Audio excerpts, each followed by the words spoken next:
प्रेमिका या पत्नी। देखो, प्रेमिका और पत्नी दोनों में सबसे इम्पोर्टेंट की बात करें, सबसे महत्वपूर्ण की बात करें कि दोनों में सबसे ज़्यादा ज़रूरी क्या है, तो वो पत्नी है। पत्नी प्रेमिका का, एक माँ का, एक दोस्त का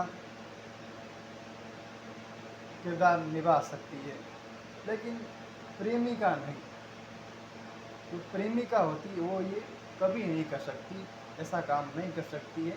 इसलिए जीवन में सबसे ज़रूरी जो है वो पत्नी का जो रोल है, भूमिका है, वो बहुत ही इम्पोर्टेंट है।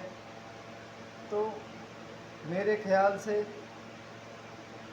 पत्नी का रोल प्रेमिका के रूप में हो, चाहे माँ के रूप में हो, चाहे पत्नी के रूप में हो, चाहे दोस्त के रूप में हो, चाहे गृहिणी के रूप में हो, चाहे अनेक किसी रोल के रूप में हो, लेकिन सबसे महत्वपूर्ण होता है।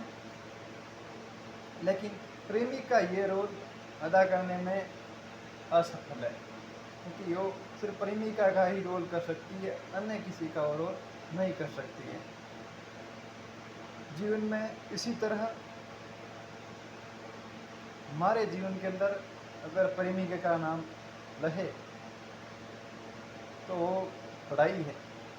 पढ़ाई से प्रेम करो, ज़िंदगी से प्रेम करो, और हमारे जो आसपास के लोग हैं उनसे प्रेम करो, जीवों से प्रेम करो। हमेशा अच्छे कार्य यानी सत्संग में लगे रहो, और हमेशा अपने विचार के अंदर तालमेल बिठाए रखो, क्योंकि यही जीवन है। तो सबसे महत्वपूर्ण पत्नी है, न कि प्रेमिका है।